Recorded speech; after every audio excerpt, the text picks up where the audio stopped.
Hello and very good afternoon बच्चों। तो कैसे हो आप सब। माई सेल्फ आदिल स्टॉप and I have done my BTech from NIT Srinagar in the chemical engineering department. तो चलिए अब हम स्टार्ट करते हैं लेक्चर नंबर 6 को। लेक्चर नंबर 6 आप देखिए, यहां पर आप आराम से समझ लीजिए। फॉर एग्जाम्पल ये हमारे पास जो है यहां से ए वेक्टर है। सर क्या है, ये कोई वेक्टर है, इसको मैं ए वेक्टर नाम देता हूं। सर इसका मैग्नीट्यूड अगर मैं ए मान लूं, क्या मान लूं, ए मान लूं। ठीक है सर, ये मेरे पास अगर कोई वेक्टर है बी वेक्टर और इसका मैग्नीट्यूड में बी मान लूं, और इनके बीच में जो एंगल है, दो वेक्टर के बीच में जो एंगल है वो अगर थीटा है, तो हमें पता है जो रिजल्टेंट होता है, इसको मैंने सी से लिखा है तो अब रिजल्टेंट तो आर से ही दिखाएंगे। तो सर ये होता था under root of A square plus B square plus 2ab cos theta. I hope जो है आप लोगों को ये फॉर्मूला जो है याद हो गया होगा। ठीक है, तो क्या होगा सर, आप देखिए अब इस रिजल्टेंट की मैक्सिमम वैल्यू कब हो सकती है। सर इस रिजल्टेंट की मैक्सिमम वैल्यू कब हो सकती है। सर ए जो है वो भी फिक्स होगा, सर बी का मैग्नीट्यूड वो भी सेम होगा, सर 2ab, सर ये सारी चीजें कांस्टेंट है। लेकिन सर यहां पर जो है ये किस पे डिपेंड कर रहा है, कॉस थीटा पे डिपेंड कर रहा है। किस पे डिपेंड कर रहा है, कॉस थीटा पे डिपेंड कर रहा है। दैट मींस मुझे समझ आ रहा है, मेरा जो रिजल्टेंट होगा, क्या आप लोगों को समझ आ रहा है, रिजल्टेंट किस पे डिपेंड कर रहा है, कॉस थीटा पे। दैट मींस रिजल्टेंट जब मैं कब मैक्सिमम होगा, जब मेरा कॉस थीटा भी मैक्सिमम होगा। दैट मींस रिजल्टेंट कब मैक्सिमम होगा, जब मेरा कॉस थीटा क्या होगा, मैक्सिमम होगा। जब मेरा कॉस थीटा क्या होगा, मैक्सिमम होगा। सर कॉस थीटा कब मैक्सिमम होता है, आप सबको पता होता है कॉस थीटा की मैक्सिमम वैल्यू, कॉस थीटा की मैक्सिमम वैल्यू कितनी होती है सर, वो 1 होती है। कॉस थीटा की मैक्सिमम वैल्यू कितनी होती है, 1 होती है। ठीक है सर, कॉस थीटा की मैक्सिमम वैल्यू 1 होती है। लेकिन कब होती है सर, जब हमारे पास वियर, या शॉर्ट में अगर हम लिखे, जब हमारे पास जो है थीटा कितना होगा, जब हमारे पास थीटा 0 डिग्री होगा। अगर हमारे पास एंगल दो वेक्टर के बीच में 0 डिग्री होगा तो कॉस 0 1 होगा, और कॉस 0 यानी कि 1 होता है, वही कॉस की मैक्सिमम वैल्यू होती है। यानी कि 1 से ज्यादा जो है कॉस की वैल्यू नहीं हो सकती है। दैट मींस इस पूरे टर्म की ज्यादा से ज्यादा, कॉस थीटा की ज्यादा से ज्यादा वैल्यू कितनी हो सकती है, 1 हो सकती है। तो सर आप दिखाइए रिजल्टेंट, फिर क्या होगा सर, रिजल्टेंट की वैल्यू, अगर हमें क्या है रिजल्टेंट का मैक्सिमम वैल्यू निकालना है, क्या निकालना है, आर मैक्सिमम। रिजल्टेंट का मैक्सिमम वैल्यू क्या होगा सर, हम लिखेंगे under root of A square plus B square plus 2ab into sir into लिखिए कॉस थीटा, क्योंकि आपको रिजल्टेंट मैक्सिमम चाहिए तो आपको कॉस थीटा की भी क्या डालनी है, मैक्सिमम वैल्यू डालनी है। क्लियर है इतना। ठीक है सर ये आ गया under root A square plus B square plus 2ab, और कॉस थीटा की मैक्सिमम वैल्यू होती है सर 1, इसके बदले 1 डाल दीजिए। तो क्या आपको दिख रहा है, ये A square plus B square plus 2ab, A square plus B square plus 2ab कुछ होता है, ए प्लस बी का होल स्क्वायर होता है। सर ये होता है ए प्लस बी का होल स्क्वायर। अगर मैं इसको वापस ओपन करूंगा, ये आएगा A square B square plus 2ab cos theta. Sir square और रूट हो गया कैंसल। तो सर हमें समझ आ रहा है जो रिजल्टेंट का सर मैक्सिमम वैल्यू है सर, वो हमें a प्लस बी के बराबर आती है। दैट मीन्स सर आप कहना चाहते हो अगर मेरे पास दो वेक्टर है, सर अगर मेरे पास दो वेक्टर है, ए वेक्टर और बी वेक्टर, ए वेक्टर और बी वेक्टर सर, और अगर इनके बीच में एंगल 0 डिग्री होगा तो मैं डायरेक्टली इनके मैग्नीट्यूड्स को ऐड करूंगा। जैसे इसका मैग्नीट्यूड है a प्लस इसका मैग्नीट्यूड है b, वही मेरे पास रिजल्टेंट की मैक्सिमम वैल्यू होगी। दैट मींस रिजल्टेंट की मैक्सिमम वैल्यू किसके बराबर हो सकती है, इसका मैग्नीट्यूड प्लस इसका मैग्नीट्यूड, उनको डायरेक्टली ऐड कर दो, वही मेरे पास जो है मैक्सिमम वैल्यू हो सकती है। क्या आपको क्लियर समझ आया। फिर से मैं समझाता हूं, हमारे पास एक वेक्टर है ए, दूसरा वेक्टर है बी, इसका मैग्नीट्यूड है ए, इसका मैग्नीट्यूड है बी, इनके बीच में एंगल है थीटा। तो अगर मुझे रिजल्टेंट निकालना है उसके लिए मेरे पास फॉर्मूला है under root of A square plus B square plus 2ab cos theta. तो हमको साफ साफ दिख रहा है रिजल्टेंट जो है cos थीटा की वैल्यू पे डिपेंड करता है। जब मेरे पास cos थीटा मैक्सिमम होगा तभी मेरे पास रिजल्टेंट भी मैक्सिमम आएगा दो गिवन वेक्टर्स का। दैट मींस रिजल्टेंट का मैक्सिमम होगा जब मेरे पास cos थीटा मैक्सिमम होगा। सर cos थीटा का मैक्सिमम होता है जब थीटा 90 डिग्री जब थीटा 0 डिग्री होता है तो cos की वैल्यू 1 होती है। तो वो वैल्यू जो है वो मैं यहां पे पुट करता हूं। सर ये मुझे मिल गया A square plus B square plus 2ab। Sir ये आइडेंटिटी होती है ए प्लस बी का होल स्क्वायर। ठीक है, लिख लिया ये और ये खत्म, यानी कि रिजल्टेंट की maximum value a plus B के बराबर आ गई। तो आपको लगेगा अरे यार ये तो बहुत सिंपल रिजल्ट है, लेकिन मैं अभी दिखाऊंगा, इसका एप्लीकेशन दिखाऊंगा और बड़ा बड़ा सवाल जो है, बड़े बड़े सवाल सिर्फ जो है इस फॉर्मूले से ही हम उड़ाकर ले जाएंगे अगर हमें दिमाग में ये कंसेप्ट जो है क्लियर होगा। ठीक है, तो पहले जो है रिजल्टेंट की मैक्सिमम वैल्यू जो है ये यहां पे मैंने लिख दी है, इसको आप नोट कर लीजिए। हाँ, तो चलिए अब अगर हम फिर से देखते हैं, फिर से मेरे पास यही ए वेक्टर है और बी वेक्टर है और इनके बीच में एंगल थीटा है, लेकिन इससे पहले मैंने मैक्सिमम वैल्यू निकाली, लेकिन इस बार मैं इनकी मिनिमम वैल्यू निकालना चाहता हूं। तो पहले आप बोलेंगे सर पहले आप जो है रिजल्टेंट का फॉर्मूला लिख लीजिए।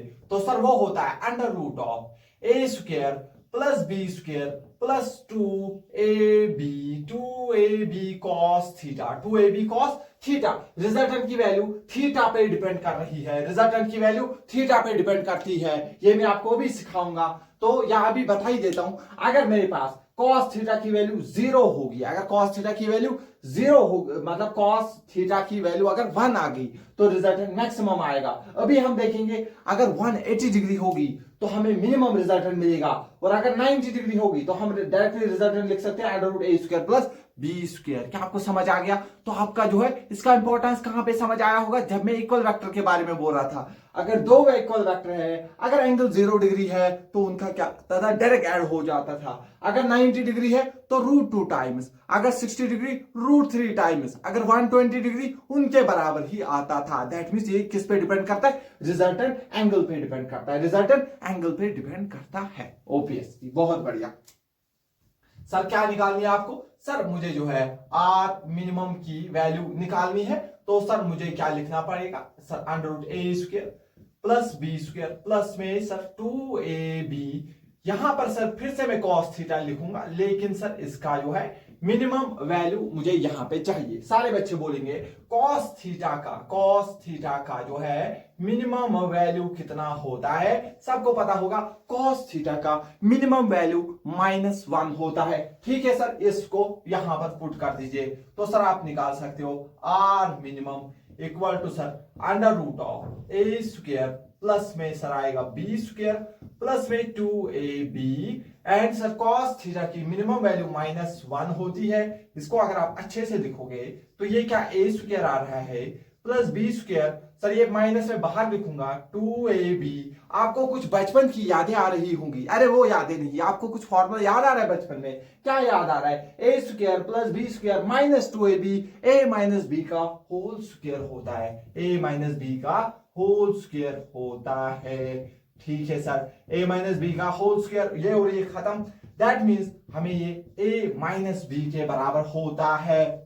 दैट मीन्स रिजल्टेंट की minimum value a minus B के बराबर होती है, लेकिन हम सिर्फ मैग्नीट्यूड यहां पे निकाल रहे हैं, तो इसलिए मैं मॉड लगा रहा हूं, ताकि अगर माइनस में आए तो हम उसको जो है हटा दे, माइनस हटा दे। दैट मींस रिजल्टेंट की मिनिमम वैल्यू इन दो वेक्टर्स का सबट्रैक्शन करके मिलेगी, और रिजल्टेंट की मैक्सिमम वैल्यू इन दो वेक्टर्स को ऐड करके मिलेगी। समझ आ गया?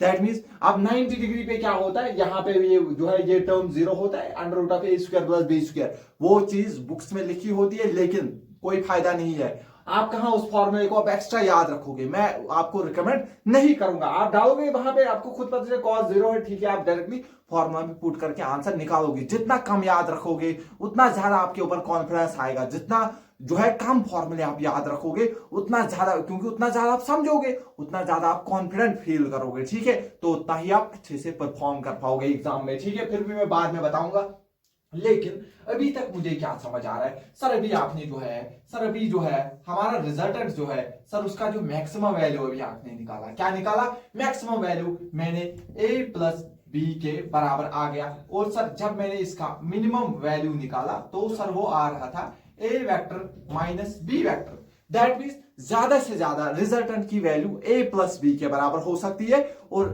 कम से कम क्या हो सकती है, इन दो वेक्टर्स के मैग्नीट्यूड के सबट्रैक्शन के बराबर। That means A minus B के बराबर। दैट मीन्स जो रिजल्टेंट है वो मैक्सिमम से मैक्सिमम क्या हो सकता है, ए प्लस बी, मिनिमम से minimum A minus B. That mean मेरा जो रिजल्टेंट है वो इन दो वैल्यूज के बीच में कहीं हो सकता है, या इसके बराबर या इसके बराबर, या इन दो के बीच में कहीं ना कहीं होगा। दैट मीन्स वो इस रेंज में होगा, वो इस रेंज में होगा। अगर आपको ये समझ आ गया तो मैं जो है आपको बहुत जबरदस्त 5-6 सवाल करवाऊंगा, इसी के ऊपर आप जो है उनको चुटकियों में कर सकते हो। बट द थिंग इज आपको ये चीज पता होनी चाहिए। तो सर आप कहना चाहते हो आपने ये क्यों किया, इससे मुझे समझ आ रहा है जो मेरा रिजल्टेंट है वो मैक्सिमम से मैक्सिमम जो है ए प्लस बी के बराबर हो सकता है और कम से कम किसके बराबर हो सकता है, ए माइनस बी वेक्टर के बराबर हो सकता है। इसके लिए जो है मैं इतनी मेहनत कर रहा था, मैं इतनी एनर्जी से चला रहा था, बिकॉज मुझे ये चीज चाहिए थी। क्योंकि जो रिजल्टेंट है उसकी ये मिनिमम वैल्यू होती है। सर ये क्या होती है, सर इसकी मिनिमम वैल्यू होती है। और सर ये क्या होती है, सर ये मेरे पास रिजल्टेंट की मैक्सिमम वैल्यू होती है और रिजल्टेंट हमेशा मुझे इस रेंज में ही मिल जाएगा। क्या क्लियर समझ आ गया? आई होप जो है ये आपको समझ आ गया होगा। इसके बाद जो है मैं एक क्वेश्चन लेकर आता हूं, उससे मैं इसका इंपॉर्टेंस आपको समझाने की कोशिश करूंगा। आई होप जो है मैं अच्छे से अब लिख रहा हूं सो दैट कि आपके नोट भी बहुत अच्छे से बने, क्योंकि वो एक बहुत अच्छा वेपन होता है हमारे पास एग्जामिनेशन में। ठीक है, आप स्क्रीन को पॉज करके इतना पहले जो है नोट कर लीजिए। हाँ तो चलिए यहाँ पर जो है आपको एक सवाल दिख रहा होगा, उससे पहले जो है मैं ये फॉर्मूला यहाँ पे लिखता हूँ। सवाल पहले मैं देख लेता हूँ। हमारे पास जो है ए वेक्टर की जो वैल्यू है 10 न्यूटन है और बी वेक्टर है 6 न्यूटन। ठीक है, यहाँ पे सवाल आपको दिख रहा है, कह रहा है जो हमारे पास वेक्टर ए है इसका मैग्नीट्यूड दिया हुआ है 6 न्यूटन। ये फॉर्मूला मैंने आपके लिए यहाँ पे लिख के रखा है। और जो बी वेक्टर है उसका मैग्नीट्यूड है 10 न्यूटन। कितना है, 10 न्यूटन। अब ये हमसे पूछ रहा है रिजल्टेंट की जो है क्या वैल्यू हो सकती है, रिजल्टेंट की वैल्यू क्या हो सकती है, क्या पॉसिबल है रिजल्टेंट की वैल्यूज। तो अगर आपको पॉसिबिलिटी देखनी है रिजल्टेंट की वैल्यूज की, तो सर रिजल्टेंट का मैक्सिमम वैल्यू कितना हो सकता है, दो वेक्टर्स का ऐड, ए प्लस बी मतलब 6 प्लस 10। और सर मिनिमम वैल्यू इन दोनों का सबट्रैक्शन, बड़े में से छोटा माइनस कर दो। ठीक है, बड़े में से छोटा माइनस करना है आपको। ठीक है, 10 माइनस 6 तो दैट मींस ये आ गया 4 न्यूटन। ग्रेटर और इक्वल टू रिजल्टेंट लेस और इक्वल टू किससे होगा, 16 से। दैट मींस रिजल्टेंट की मैक्सिमम वैल्यू 16 हो सकती है, मिनिमम वैल्यू 4 हो सकती है। इसके दरमियान रिजल्टेंट कहीं भी हो सकता है। रिजल्टेंट सर 16 भी हो सकता है, 15 भी, 14 भी, 13 भी हो सकता है, 12, 11, 10, 9, 8, 7, 6 जो है 4 तक हो सकती है। 4 से नीचे नहीं हो सकती। मिनिमम 4 हो सकता है, मैक्सिमम 16 हो सकता है। 16 से ऊपर हो सकता है नहीं, 4 से नीचे हो सकता है नहीं, इनके बीच में कहीं भी आपका रिजल्टेंट हो सकता है। सर वो कहां पे होगा, आप एंगल बताइए, मैं आपको वैल्यू बता दूंगा। क्लियर है इतना? आई होप जो है ये सवाल आपको अच्छे से समझ आ गया होगा। इसको नोट कर लीजिए, फिर हम और एक सवाल के साथ आते हैं। हाँ तो चलिए यहां पर आपको और एक सवाल दिख रहा होगा। यहां पे कह रहा है हमारे पास जो है दो फोर्सेस है। मैं सवाल को देख लेता हूं। यहां पर हमारे दो फोर्सेस है, एक का मैग्नीट्यूड है 10 न्यूटन और दूसरे का मैग्नीट्यूड है 4 न्यूटन। ये एक पार्टिकल के ऊपर एक्ट हो रहे हैं। अब ये पूछ रहा है हमसे रिजल्टेंट क्या हो सकता है। यहां पे अलग अलग ऑप्शन दिए हुए हैं। पहला ऑप्शन है 10 न्यूटन, फिर 4 न्यूटन, फिर 6, फिर 13, फिर ऐसे ऐसे जो है आपको अलग अलग ऑप्शन जो है वो दिए हुए हैं। तो सबसे पहले आप देखो, जो मेरे पास पहला वेक्टर है, फॉर एग्जांपल मैं इसको ए वेक्टर मान लूं, उसका मैग्नीट्यूड है 10 न्यूटन। और जो है मेरे पास बी वेक्टर, चलिए उसको दूसरा वेक्टर जो उसको मैं बी मानता हूं, उसका मैग्नीट्यूड है 4 न्यूटन। तो सर जो है इनका जो है रिजल्टेंट किस रेंज में आएगा, सर इनका रिजल्टेंट आराम से सर इन दोनों को ऐड कर दीजिए, 10 plus 4 and sir minimum value क्या होगी, 10 माइनस 4। सर जो रिजल्टेंट है वो मुझे दिख रहा है 14, उसकी मैक्सिमम वैल्यू होगी और उसकी मिनिमम वैल्यू 6 होगी, यानी कि 6 और 14 में वो कहीं भी हो सकता है। अब हमसे क्या पूछ रहा है, ए पार्ट हमसे पूछ रहा है क्या 10 हो सकती है। देखो क्या 10 6 और 14 में आता है, हाँ दैट मींस इसका 10 न्यूटन आंसर हो सकता है। बी पार्ट को चलिए देखते हैं। बी पार्ट हमसे क्या कह रहा है, 4 न्यूटन। क्या कह रहा है, 4 न्यूटन। क्या आपको दिख रहा है 4 न्यूटन 6 और 14 में आएगा? नहीं, 4 6 से नीचे है और 6 से नीचे आंसर नहीं हो सकता है, 6 और 14 के बीच में आना चाहिए। ये भी खत्म हो गया है। सी पार्ट अब हम चेक करते हैं। 6 न्यूटन, क्या 6 न्यूटन आंसर आएगा? हाँ, क्योंकि इक्वालिटी का है। 6 या 40 या इनके दरमियान कहीं भी हो सकता है। दैट मीन 6 आ रहा है इस रेंज में, तो दैट मीन 6 न्यूटन आंसर हो सकता है। अब हम जो है डी पार्ट को एक बार चेक करते हैं। यहां पर हमारे पास 13 न्यूटन दिया हुआ है। क्या 13 14 और 6 के बीच में आएगा? ऑब्वियसली आएगा। दैट मीन ये भी हमारे पास आंसर होगा। बहुत बढ़िया। अब हम जो है ई पार्ट को देखते हैं। यहां पर ई पार्ट जो है हमें 14 न्यूटन दिया हुआ है, तो आंख बंद करके आप बोलोगे हाँ सर 14 इस रेंज में आ रहे हैं, दैट मींस ये पॉसिबल हो सकता है। इसके बाद हम एक बार एफ पार्ट को देखते हैं। ये एक सवाल नहीं, ये तकरीबन 10-15 सवाल एक साथ है। समझ आ गया? ऐसे सवाल करोगे तो आपको कम सवाल करने पड़ेंगे और ज्यादा क्लियरिटी आपको हासिल होगी। एफ पार्ट हमसे कह रहा है 13.9999 न्यूटन। आप देखिए 13.999, क्या 14 से थोड़ा सा छोटा है? क्या 6 और 14 के बीच में 13.99 आएगा? हाँ सर, क्योंकि ये 14 से थोड़ा पहले है, तो ये पॉसिबल हो सकता है, ये पॉसिबल हो सकता है। अब हमारे पास क्या आ गया? जी पार्ट। अब हमारे पास जी पार्ट आ रहा है 14.001। आप देखिए, क्या ये चाहे ये 14.001 ही हो, लेकिन क्या ये 14 से ज्यादा हो गया? जब ये 14 से ज्यादा हो गया तो ये आंसर नहीं हो सकता है। चाहे ये इसके बाद मैं लिखूं 14.0000, यहां से लद्दाख तक 0 फिर एक बार मान लिखूंगा, तब भी ये पॉसिबल नहीं होगा, क्योंकि अगर ये 3 के बराबर भी 14 से ज्यादा हो गया, दैट मींस ये रेंज के बाहर हो गया, दैट मींस ये आंसर नहीं हो सकता है। ठीक है, जी पार्ट भी हमारे पास हो गया है। अब हम एक बार एच पार्ट को देख लेते हैं। एच पार्ट हमसे कह रहा है 6.001। तो ये देखो 6.001 6 से थोड़ा बड़ा हाँ है, क्योंकि ये इस रेंज में आएगा, ये आंसर हो सकता है। एक बार हम आई पार्ट को भी चेक कर लेते हैं। 5.999 न्यूटन।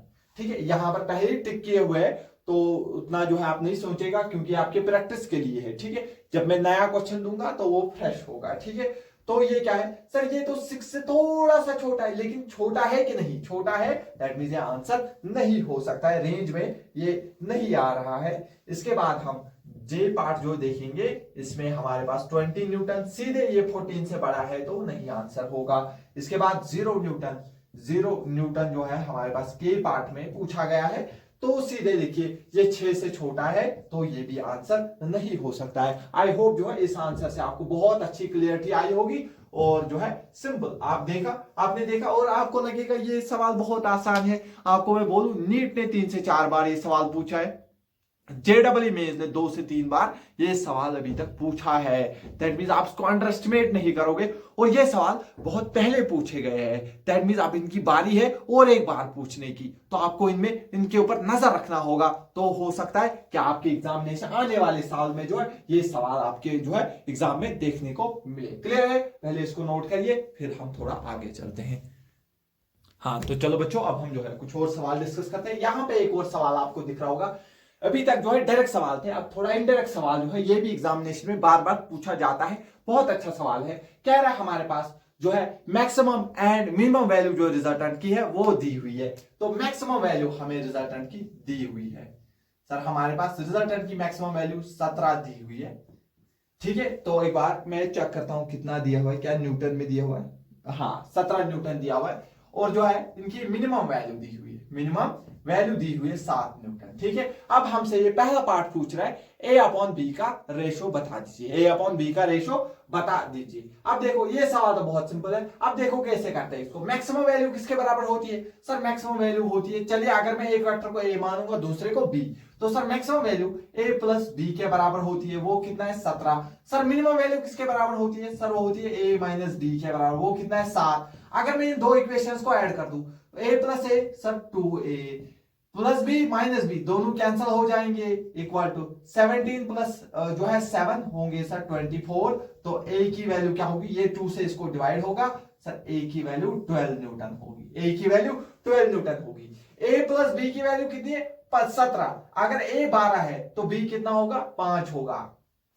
यानी कि आप जो है बी की वैल्यू कितनी होगी, 5 न्यूटन होगी। इतना आपको समझना पड़ेगा। या सिंपल आप इसकी वैल्यू यहां पर डाल दीजिए, आपको खुद जो है बी की वैल्यू जो है 5 मिल जाएगी। क्लियर हुआ? दैट मीन हमारे पास ए की वैल्यू है 12, बी की वैल्यू है 5 और हमसे क्या पूछ रहा है, ए अपॉन बी। तो ए का वैल्यू 12, बी का वैल्यू 5, तो आपका वैल्यू आ गया 12:5 जो है इनका रेशो आ गया होगा। क्या आपको क्लियरली समझ आ गया? अच्छे से ये चीज समझ आ गई? ठीक है, तो आई होप जो है आपको यहां तक जो है क्लियर हो गया होगा। क्लियर है? तो हमें जो है ए और बी की वैल्यू मिल गई। इसके बाद जो दूसरे पार्ट में क्या कह रहा है, दूसरे पार्ट का जो है सवाल यहां पे दिख रहा होगा। दूसरा पार्ट क्या कह रहा है, अब अगर ये दोनों एक दूसरे के क्या होंगे, ऑर्थोगोनल होंगे। दैट मींस ऑर्थोगोनल, इनके बीच में एंगल सर 90 डिग्री होगा। कितना होगा, 90 डिग्री एंगल होगा। तो सर ठीक है सर, हमें ए की वैल्यू पता चल गई, बी की वैल्यू भी पता चल गई, तो सर हम तो अब रिजल्टेंट आराम से निकाल सकते हैं। सर अंडर रूट चलिए यहां पर मैं इसको दिखाता हूं। सर रिजल्टेंट तो आप डायरेक्टली दिखेगा, अंडर रूट ए के बदले क्या है 12, तो 12 का कर दो स्क्वायर, प्लस सर बी के बदले क्या है सर 5 का कर दो square, plus 2 A B 2a B into cos 90, क्योंकि ऑर्थोगोनल मतलब इनके बीच में एंगल 90, कॉस 90 क्या होता है 0। दैट मींस ये टर्म सारी खत्म हो गई। मेरे पास बच गया अंडर रूट 12 का स्क्वायर 144 प्लस 5 का स्क्वायर 25। तो सर क्या हो गया, 144 प्लस 25 होता है सर 169 होता है 13 का स्क्वायर। दैट मींस ये हो गया अंडर रूट 13 का स्क्वायर, ये और ये खत्म, रिजल्टेंट 13 न्यूटन आएगा। कब आएगा इन दो वेक्टर्स का रिजल्टेंट 13 न्यूटन, अगर इनके बीच में एंगल 90 डिग्री होगा, अगर ये एक दूसरे के ऑर्थोगोनल होगा। क्या आपको अच्छे से समझ आ गया कैसे कैसे सवाल बनते हैं? क्लियरली अब मजा आ रहा है सवाल करने में, अच्छा लग रहा है? ठीक है, तो पहले जो है इतना नोट करिए, फिर जो हम आगे चलते हैं। चलिए आपको एक सवाल जो है यहां पर दिख रहा होगा। अब हमें क्या कह रहा है, कह रहा है जो मैक्सिमम वैल्यू है दो रिजल्टेंट्स की, जो रिजल्टेंट की मैक्सिमम एंड मिनिमम वैल्यू आपको दी हुई है। चलिए हम मानते हैं ये दो वेक्टर हमारे पास ए वेक्टर प्लस बी वेक्टर है, ठीक है। तो इनकी मैक्सिमम वैल्यू कितनी है सर 10 न्यूटन है, और सर इनकी मिनिमम वैल्यू मतलब ए माइनस बी, अब मैं डायरेक्टली लिख रहा हूं, ठीक है, वो कितनी है सर 6 न्यूटन है, ठीक है। इसके बाद क्या कह रहा है, कह रहा है अब हम क्या करेंगे, इन दोनों वेक्टर्स ए और बी को 3-3 यूनिट से बढ़ाएंगे, 3-3 न्यूटन से इंक्रीज करेंगे, लेकिन इनकी डायरेक्शन रखेंगे सेम, ठीक है, वो भी हो गया। उसके बाद क्या करना है, नए रिजल्टेंट का जो है हमें क्या निकालना है, वैल्यू निकालना है, लेकिन तब हम क्या रखेंगे, इन दो वेक्टर्स को 90 डिग्री पे रखेंगे। तो चलिए अब इसको हम सॉल्व करेंगे। पहले तो हम पहला टास्क है ए और बी की वैल्यू निकाले। तो अगर सर हम इनको डायरेक्ट ऐड करेंगे, a प्लस ए सर होगा 2a plus B minus B हो गया 16, ये दो ऐड हो गए सर, ये हो गया 16, 2 1 जा 2 8 जा सर, a की वैल्यू जो है 8 न्यूटन है, a की वैल्यू 8 न्यूटन है। a प्लस बी है 10, तो b की वैल्यू कितनी होगी सर, b की वैल्यू होगी 2 न्यूटन। a की वैल्यू 8 न्यूटन, b की वैल्यू 2 न्यूटन। क्या इतना क्लियर समझ आ गया? हाँ सर, ये चीजें हमें समझ आ गई है। अब क्या कह रहे हैं, a को भी 3 न्यूटन बढ़ाऊंगा और b को भी 3 न्यूटन बढ़ाऊंगा, तो जो नया a बनेगा, ठीक है, a न्यू सर वो बनेगा 8 प्लस 3 दैट मींस वो बनेगा 11 न्यूटन। और सर जो हमारे पास b न्यू बनेगा सर, वो बनेगा 2 प्लस 3 सर, वो बनेगा 5 न्यूटन। और कह रहा है ये ऑर्थोगोनल है, तो एंगल 90 डिग्री होगा, इसीलिए मैं आपको समझा रहा था पहले दूसरे लेक्चर में।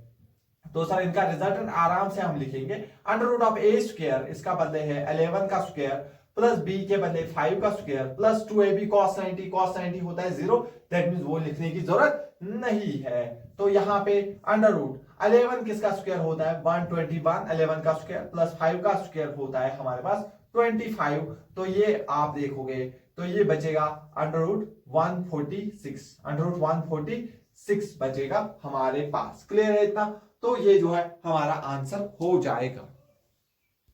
हाँ, यही जो है इस क्वेश्चन का आंसर है, अंडर रूट 146 न्यूटन जो है इसका आंसर दिया हुआ है। क्या आपको अच्छे से समझ आ गया ये सवाल भी? चलिए इसको नोट करिए, फिर हम जो है और एक सवाल पे मिलते हैं। तो चलिए अब हम जो है और एक सवाल यहां पे डिस्कस करते हैं। ये सवाल देखिए हमसे क्या कह रहा है, ये सवाल हमें कह रहा है जो आपके पास हमारे पास दो वेक्टर है, ए वेक्टर और बी वेक्टर, कह रहा है जो आपके पास ए वेक्टर है उसका मैग्नीट्यूड है 10 न्यूटन। ए का मैग्नीट्यूड कितना है सर, ए का मैग्नीट्यूड है सर 10 न्यूटन, ठीक है। और सर हमारे पास बी का मैग्नीट्यूड कितना है सर, बी वेक्टर का मैग्नीट्यूड इसने बोला है 20 न्यूटन, और कह रहा है इनके बीच में एंगल कितना है 60 डिग्री, इनके बीच में एंगल है, इनके बीच में एंगल कितना है 60 डिग्री है। तो अब हमसे ये रिजल्टेंट पूछ रहा है, ए पार्ट हमसे क्या पूछ रहा है, इनके बीच में क्या रिजल्टेंट होगा। तो सिंपल रिजल्टेंट होगा सर अंडर रूट ए के बदले है सर 10 का स्क्वायर प्लस इसके बदले सर 20 का स्क्वायर प्लस में 2 इंटू ए के बदले 10 बी के बदले 20 इंटू cos 60, cos 60 की वैल्यू अब आपको याद होनी चाहिए 1/2, ये 2 और 2 हो गया सर कैंसल। ठीक है सर, अंडर रूट 10 का स्क्वायर होता है सर 100 प्लस ये हो गया सर 420 का स्क्वायर प्लस में सर ये हो गया 200, सर ये हो गया 6 एंड 700। 700 को मैंने आपको सिखाया था, मैं इसको 7 इंटू 100 लिख सकता हूं। 100 क्या होता है 10 का स्क्वायर, वो बाहर आएगा तो ये बनेगा 7, सॉरी ये बचेगा सर 10 रूट 7, 10 रूट 7 न्यूटन जो है इसका रिजल्टेंट का आंसर आ जाएगा। क्या अच्छे से समझ आ गया? ये हमारे पास ए पार्ट है, ये हमारे पास ए पार्ट है। दूसरा पार्ट क्या कह रहा है, अब अगर मैं बी को रिवर्स करूंगा, बी को क्या करूंगा रिवर्स करूंगा और ए में ऐड कर दूंगा। पहले मैं एक बार देखता हूं सवाल क्या है। हाँ, कह रहा है जो बी है उसको मैं रिवर्स करूंगा और वापस ए में ऐड करूंगा। तो अब आप मुझे जो है नया रिजल्टेंट बताइए। ठीक है, तो हमें हमारे पास मैग्नीट्यूड तो सेम रहेगा, मैग्नीट्यूड रहेगा सेम, तो जो है रिजल्टेंट क्या होगा सर, रिजल्टेंट होगा sir under root of sir A का मैग्नीट्यूड कितना है सर 10 का स्क्वायर। ठीक है सर, सर बी का मैग्नीट्यूड भी कितना होगा, सिर्फ रिवर्स किया है, मैग्नीट्यूड रखा है सेम, तो सर होगा सर 20 का स्क्वायर प्लस में सर होगा सर 2, ए के बदले सर आएगा 10, ए के बदले आएगा 10 इंटू सर बी के बदले आएगा 20 into sir cos, into sir cos. क्या आप कॉस 60 लिखोगे? नहीं, तो ये आप इस तरीके से मानिए, यहां पर इसी का थोड़ा सा जो है खेल है। ये समझ लीजिए, ये पहले ए वेक्टर था, ये ए वेक्टर था, ये मेरे पास क्या था बी वेक्टर था, इनके बीच में एंगल क्या था 60 डिग्री। ठीक है, ये क्वेश्चन ने दिया हुआ है। अगर मैं इसको रिवर्स करूंगा, क्या करूंगा रिवर्स, तो क्या ये माइनस बी वेक्टर हो जाएगा? ठीक है सर, हाँ सर ये हो जाएगा। तो देखो अब जो है मुझे किसका वैल्यू डालना है, क्योंकि ये किसका रिजल्ट निकालना है, ए और माइनस बी का, ए और माइनस बी वेक्टर का। दैट मींस इनके बीच का एंगल अब ये वाला एंगल हो गया, इनके बीच का एंगल क्या हो गया, ये वाला एंगल हो गया। अगर ये 60 है तो क्या ये 120 डिग्री होगा, तो दैट मींस यहाँ पे कॉस 120 डिग्री हो जाएगा। That means under root of ये हो गया सर 10 का स्क्वायर 100, ये हो गया सर 400, सर ये हो गया 2 इंटू सर ये हो गया इंटू 200, और cos 120 होती है -1/2। क्या होता है -1/2 होता है। ये और ये हो गया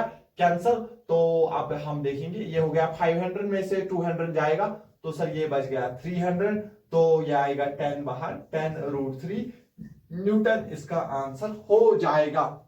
लेकिन अभी कुछ बच्चों को ये ऐसे थोड़ा मुश्किल लगा होगा, क्योंकि अभी जो है मैंने वेक्टर सब्ट्रैक्शन नहीं बताया। इसके बाद जो है मैं आपको वेक्टर सब्ट्रैक्शन समझाऊंगा, फिर से यही सवाल वापस करवाऊंगा, तो आपको एकदम मक्खन लगेगा। ठीक है, क्लियर हुआ? चलिए पहले इसको नोट करिए, फिर हम जो है वेक्टर सब्ट्रैक्शन के ऊपर आ जाते हैं। चलिए अब जो हम वेक्टर एडिशन, पहले मैं फिर से एक बार आपको रिकैप करवाऊंगा, उसके साथ साथ यहां पर जो है वेक्टर सब्ट्रैक्शन भी समझाता जाऊंगा। उससे क्या होगा, आपको ज्यादा अच्छे से समझ आएगा और ज्यादा देर तक आपको ये चीजें जो है रिटेन रहेगी। फॉर एग्जाम्पल यहां पर देख लीजिए, हमारे पास पहले जो है यहां पर मान लीजिए ये क्या होता था हमारे पास ए वेक्टर, फिर हमने यहां पर इस तरीके से क्या रखा था सर, आपने यहां पर रखा था बी वेक्टर, और सर इन दो वेक्टर्स के बीच में जो एंगल था सर वो था थीटा। क्लियर है? फिर हमने इसको जो है इसके साथ ज्वाइन किया था और इसको हमने सी वेक्टर बोला था। अब मैं इसको आर वेक्टर यहां बोलूंगा, और सर इसके साथ जो एंगल था वो अल्फा था। क्या इतना क्लियर है? हाँ सर। तो अगर आपको इतनी चीजें क्लियर हो रही है तो क्या आपको पता है फिर हमने क्या, पहले हम क्या इसमें ट्राइंगल लाल लिख सकते हैं? हाँ सर। सर क्या लिखना है सर, जहां पे दो पूंछे मिल रही होंगी यहां पर, और क्या जाना है सर, यहाँ एक ही वेक्टर है, यहाँ दो है, इधर से जाएंगे sir A vector plus sir यहां से क्या है सर बी वेक्टर। सर ये किसके बराबर होगा, क्योंकि सर ये सीरीज में है और ये उल्टा है, दैट मींस ये किसके बराबर होंगे, आर वेक्टर के बराबर होंगे। ठीक है सर, ये आपने लिखना हमें सिखाया था। तो सर जो रिजल्टेंट का मैग्नीट्यूड है सर वो आपने सिखाया था, क्या होता था under root of sir A vector का स्क्वायर प्लस में बी वेक्टर का स्क्वायर प्लस में 2ab into cos theta. Cos theta होता था ए वेक्टर और बी वेक्टर के बीच का एंगल। इतना क्लियर है? हाँ सर, ये चीजें आपको क्लियर है। और रिजल्टेंट ने कितना एंगल बनाया है ए वेक्टर के साथ, वो भी मैंने आपको दिखाया था। वो क्या होता था sir? Tan alpha equal to क्या होता था? परपेंडिकुलर होता था हमारे पास B sine theta. B sine theta, क्योंकि बी का एक कंपोनेंट इधर आता था बी कॉस थीटा और एक कंपोनेंट इधर आता था बी साइन थीटा। क्लियर है? बी साइन थीटा अपॉन में A plus B cos theta, perpendicular upon में base A plus B cos theta. ठीक है, आई होप जो है आपको इतनी चीजें जो है वो अभी तक रिटेन होंगी माइंड में।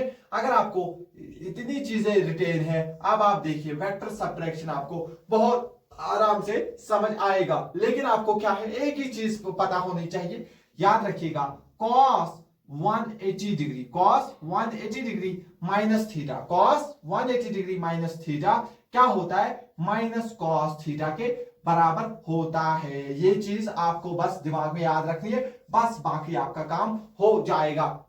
तो सर दिखाइए कैसे आप करोगे।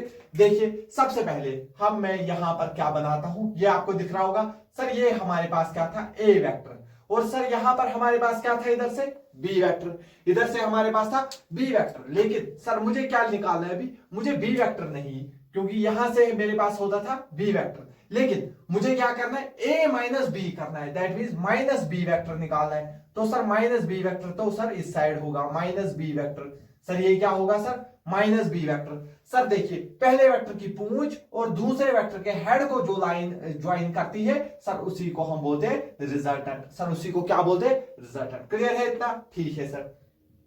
सर देखिए ये एंगल पहले थीटा था, ये एंगल दिया हुआ था थीटा, वहीं से ए और बी के बीच में एंगल। तो सर अब ए और माइनस बी, तो ए को मैं थोड़ा एक्सटेंड करूंगा। सर ये क्या है? ए को मैं थोड़ा आगे ले सकता हूं, ए को मैं थोड़ा आगे ले सकता हूं। ठीक है सर, ये पूरा स्ट्रेट लाइन दिख रहा है। सर ये तो माइनस बी है, मुझे ए और माइनस बी, मुझे ए और माइनस बी के बीच में एंगल निकालना है। अगर ये एंगल थीटा है तो सर ये एंगल तो 180 डिग्री माइनस थीटा होगा।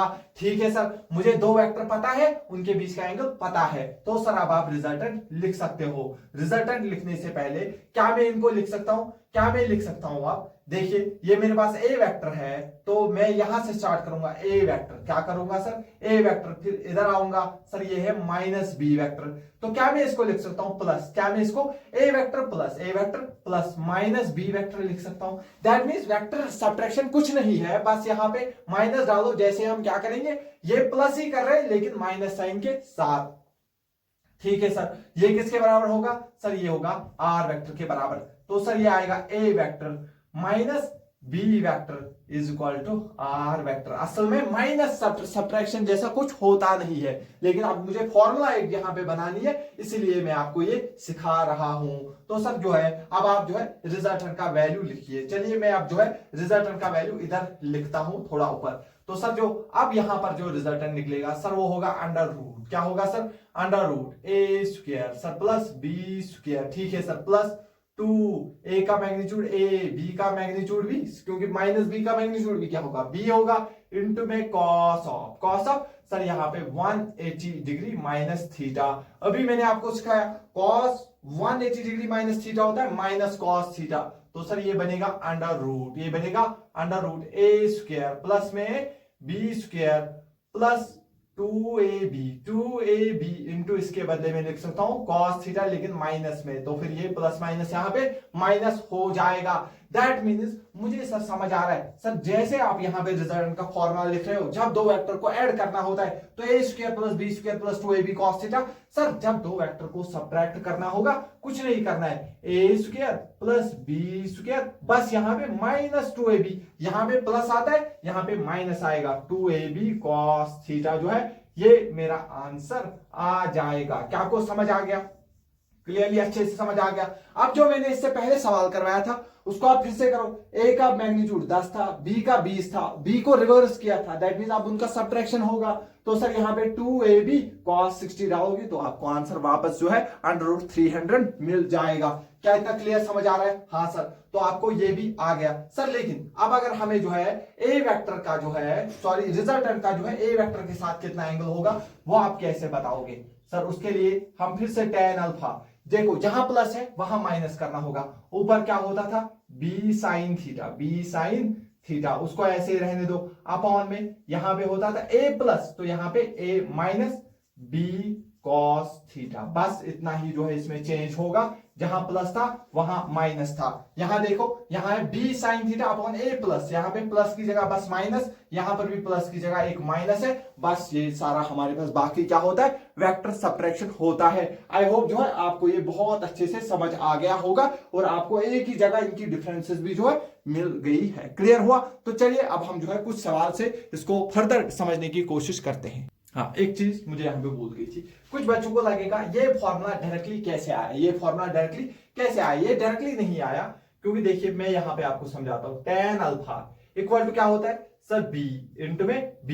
सर यहाँ पे इन दो के बीच में जो एंगल क्या है सर, वो होता है b sine theta, b sine. लेकिन इनके बीच में एंगल क्या है सर, वो तो 180 माइनस थीटा है। ठीक है, अपॉन में क्या है sir, a plus b cos, यहां पर 180 डिग्री माइनस थीटा। क्लियर है? ऊपर आप देखोगे, याद रखना आपको, sine 180 minus theta sine theta के बराबर ही होता है। दैट मींस यहां पर कोई चेंज नहीं है, sine 180 minus theta sine theta के बराबर ही होता है। तो ठीक है, अपॉन में ए, यहां पे क्या मैंने बोला, B cos 180 minus theta minus cos theta, इसीलिए यहां पे बी कॉस थीटा। इसीलिए तो ये तो मैंने डेरिवेशन बताया, लेकिन आपको कैसे याद रखना है, यहां पर प्लस है तो यहां पर माइनस है, सिमिलरली यहां जो प्लस है वो इधर माइनस में कन्वर्ट होगा। रिमेनिंग चीजें जो है वो सेम ही रहेगी। आई होप जो है ये चीजें आपको बहुत क्लियर आया होगा, वेक्टर एडिशन और वेक्टर सब्ट्रैक्शन में क्या फर्क होता है। अदरवाइज मैं नहीं बोलता, अगर ये ड्रॉपर बैच होता तो उसमें मैं बिल्कुल भी ये डिस्कशन नहीं करता, लेकिन ये बच्चे जो है क्लास 11th के भी होंगे, इसलिए वो भी देखेंगे। अदरवाइज जो है आपको जो है वेक्टर एडिशन से ही सारे सवाल भी सॉल्व कर सकते हो, लेकिन उनमें थोड़ा टाइम लग सकता है, इसलिए मैंने ये चीजें भी आपको बता दी है। क्लियर हुआ? तो चलिए अब हम जो है कुछ सवाल डिस्कस करते हैं, फिर हम आगे बढ़ेंगे। तो चलिए, ये सवाल हमको दिया हुआ है, यहां पर आपको सवाल दिख रहा होगा। कह रहा हमारे पास एक वेक्टर है, ए वेक्टर उसका मैग्नीट्यूड 10 है, बी वेक्टर का मैग्नीट्यूड 5 है, इनके बीच का एंगल 60 डिग्री है। तो हमें मैग्नीट्यूड निकालना है A vector plus B vector. A vector plus B vector मतलब रिजल्टेंट का मैग्नीट्यूड, रिजल्टेंट का मैग्नीट्यूड हमें निकालना है। तो रिजल्टेंट का मैग्नीट्यूड हम कैसे निकालेंगे, सीधे रिजल्टेंट का मैग्नीट्यूड सर होता है अंडर रूट ए का स्क्वायर सर 10 का स्क्वायर प्लस बी का स्क्वायर सर 5 का स्क्वायर प्लस 2, ए के बदले 10, बी के बदले 5 और cos 60 का मतलब 1/2, 2 और 2 हो गया है कैंसल। सर ये हो गया है 100 प्लस ये हो गया 25 प्लस ये हो गया है 50। ठीक है, ये हो गया है 50। तो आप इसको देखोगे, ये हो गया अंडर रूट 100 प्लस 175। तो रिजल्टेंट जो है अंडर रूट 175, उसकी हमारे पास वैल्यू आ गई। ये तो रिजल्टेंट हो गया। अब और एक चीज क्या वो आपसे पूछ सकता था, वो आपसे पूछ सकता था रिजल्टेंट ने ए वेक्टर के साथ कितना एंगल बनाया। रिजल्टेंट ने ए वेक्टर के साथ, अगर बी के साथ तो अलग होगा, ए वेक्टर के साथ कितना एंगल बनाया। तो रिजल्टेंट ने ए वेक्टर के साथ कितना एंगल बनाया, तो आप जल्दी बोलोगे रिजल्टेंट होता है A sine theta, A sine theta upon में B plus cos, sorry A plus B sine theta, B sine theta upon A plus B cos theta. ठीक है, बी की वैल्यू कितनी है सर 5 है, और sine theta, sine theta sine 60 degree, sine 60 degree होती है sir √3/2 divide by sir A का मैग्नीट्यूड है सर 10 प्लस बी का मैग्नीट्यूड है 5, और सर ये क्या है, ये ऑलरेडी है cos 60, सर ये होती है 1/2। क्या इतना क्लियर हो रहा है? देखो यहां पर भी डिवाइड में 2 है, यहां पर भी डिवाइड में 2 है, तो दोनों 2 क्या हो गए, कैंसल हो गए। ऊपर बचा है सर 5√3, नीचे बचा है 10 प्लस 5 यानी कि 15। इसको कैंसल करोगे तो ये √3/3, √3/3 को मैं क्या लिख सकता हूं, √3 जो है ये इनका रिजल्टेंट आ जाएगा। रिजल्टेंट किसके, सॉरी यहां पर जो है, सॉरी tan अल्फा √3 के बराबर आ गया। tan अल्फा किसके बराबर आया, √3 के बराबर। तो tan अल्फा √3 का मतलब सर इनके अल्फा कितना होगा, 60 डिग्री एंगल बना रहा होगा। 60 डिग्री जो है एंगल बना रहा होगा, किसके साथ, वो 60 डिग्री एंगल बना रहा होगा बी वेक्टर के साथ। ठीक है, तो चलिए इसको आप नोट कर लीजिए। सॉरी हाँ, यहां पर जो है एक गलती हो गई हमसे, क्योंकि ये हम कैंसल ऐसे नहीं कर सकते इसको, यहां पर जो है एक गलती हमसे होगी। इसको ध्यान से देखिए, ये तो है, यहाँ पर है 5√3 डिवाइड बाई 2, क्योंकि हम एज्यूम कर रहे हैं ये जो है अल्फा किससे, रिजल्टेंट ने किसके साथ एंगल बनाया है, ए वेक्टर के साथ बनाया है, तो ये फॉर्मूला हम लिखेंगे। अगर बी के साथ तो फिर इसी तरीके से हम इसको अरेंज करके दोनों के लिए लिख सकते हैं। ठीक है सर, तो सर यहां पर क्या हम लिखेंगे नीचे सर, तो यहां पर तो है सर 10 प्लस में एक सेकंड, यहाँ तो 10 है और सर ये है 5/2, तो इसको इधर इंटू करेंगे, तो 1/2 को इसके साथ इंटू करेंगे 20 + 5, सर ये बनेगा पहले 20, तो और सर बचेगा 5 और डिवाइड बाई ये और ये कैंसल, ऊपर बचेगा सर 5√3, नीचे बचेगा 25, तो सर ये आ गया √3/5, तो tan अल्फा √3/5 60 डिग्री नहीं आएगा आंसर, सीधे हम लिखेंगे tan alpha equal to sir आ गया √3/5 जो है इसका आंसर हो गया। क्लियर है, तो इसको नोट कर लीजिए, फिर हम आगे बढ़ जाते हैं।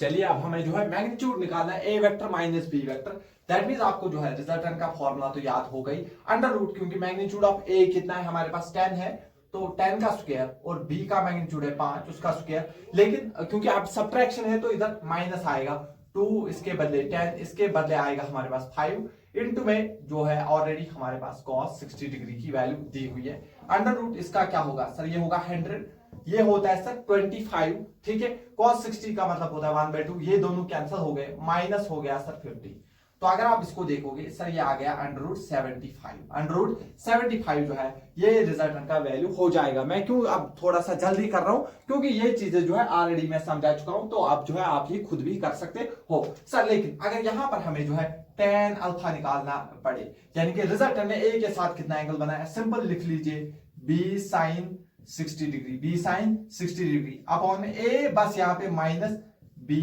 cos 60 डिग्री डालिए, बाकी वैल्यू पुट करके आप इससे आंसर निकाल सकते हो। तो चलिए अब हम जो है कुछ और सवाल डिस्कस करते हैं।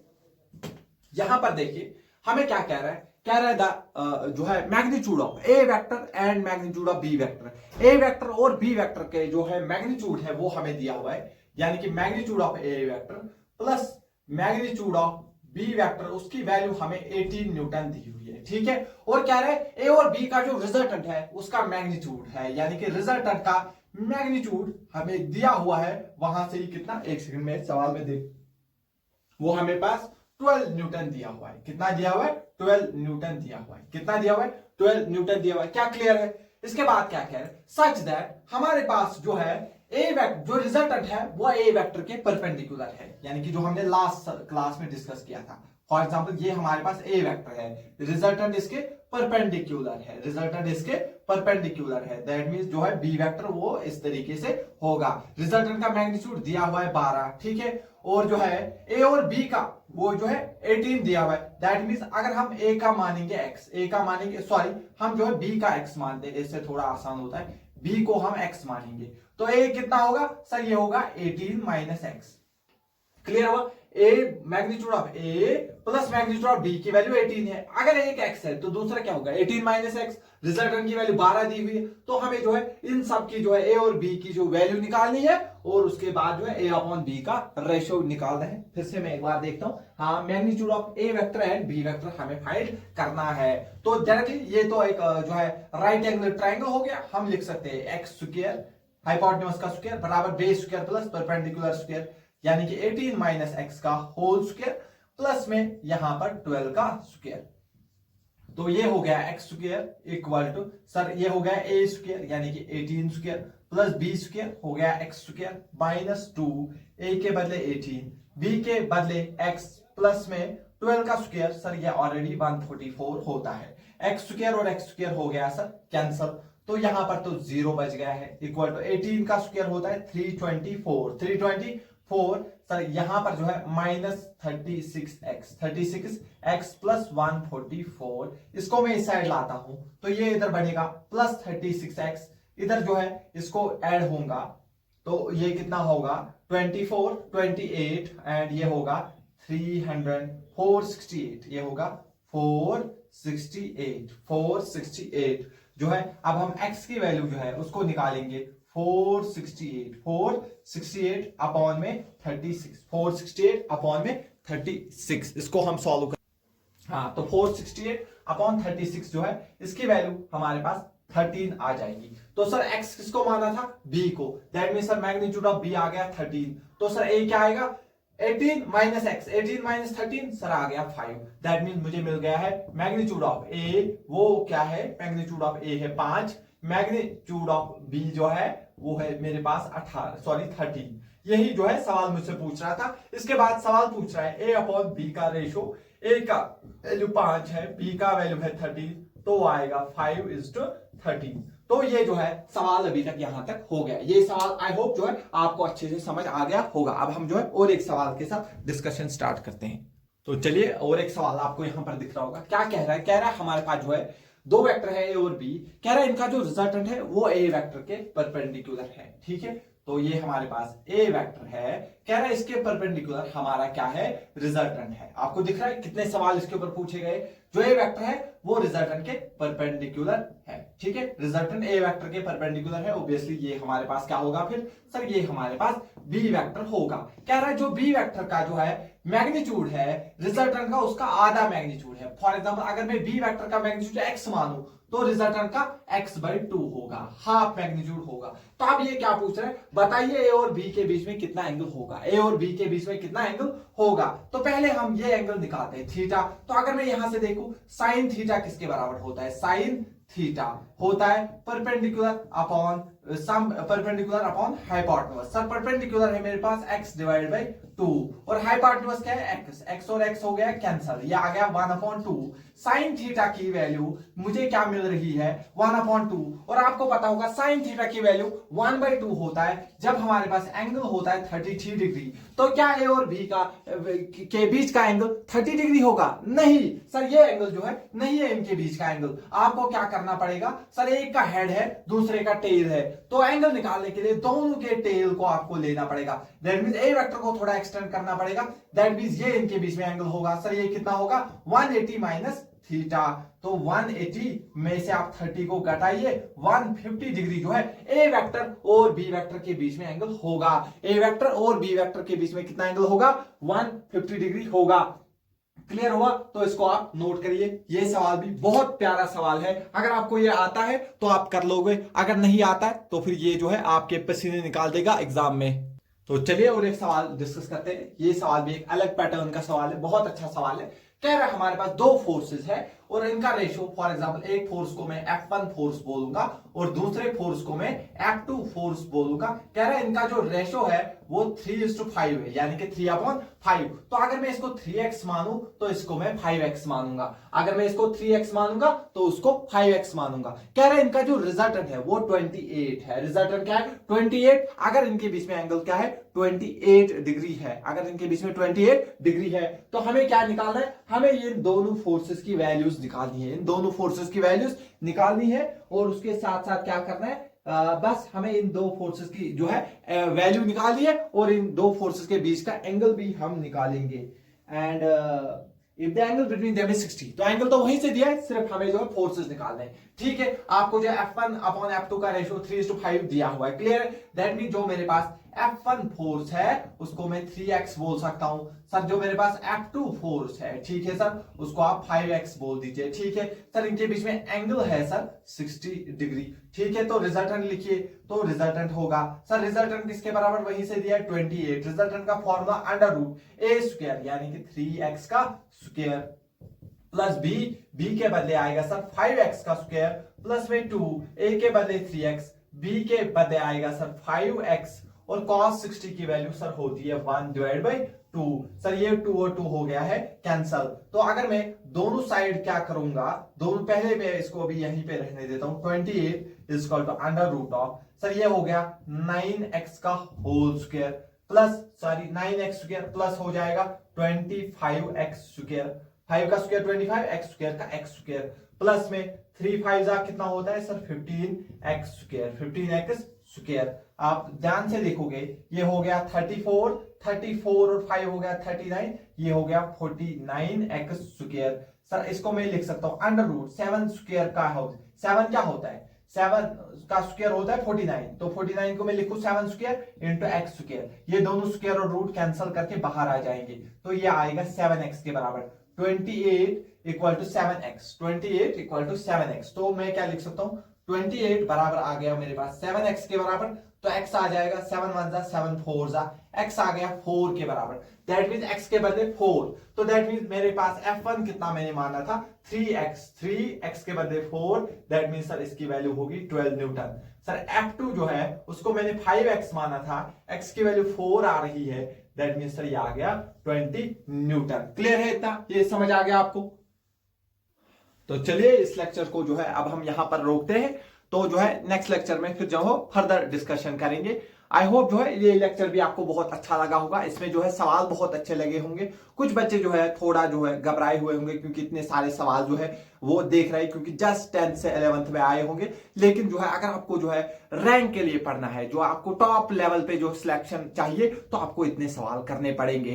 तो मैं आपको इतने सवाल इसीलिए करवा रहा हूं क्योंकि यूट्यूब से जब आप इतने सवाल देखोगे तो फिर जो है जनरली कोचिंग में हम कम कम सवाल करवाते, फिर कुछ होमवर्क देते। अब अगर मैं अब यहाँ पे वो चीज तो पॉसिबल नहीं है क्योंकि डायरेक्ट कनेक्शन नहीं है, तो मैं क्या कर रहा हूं, ये सारी चीजें ही आपको यहीं पे करवाता हूं। अगर आप सिर्फ इतनी ही चीजें बहुत अच्छे से प्रैक्टिस करके जाओगे, क्लास में बहुत अच्छे से समझ के जाओगे, यही सवाल बार बार अच्छे से करके जाओगे, तो आप कोई भी किताब उठा के वो तो खुद से कर सकते हो। और अगर आप इतना ही करके जाते हो एग्जाम में, फाइनल में भी, तो आप जो है बहुत अच्छा रैंक के साथ जो है सिलेक्शन ले जाओगे। क्लियर है? तो चलिए जो मिलते हैं अब हम जो है नेक्स्ट लेक्चर में।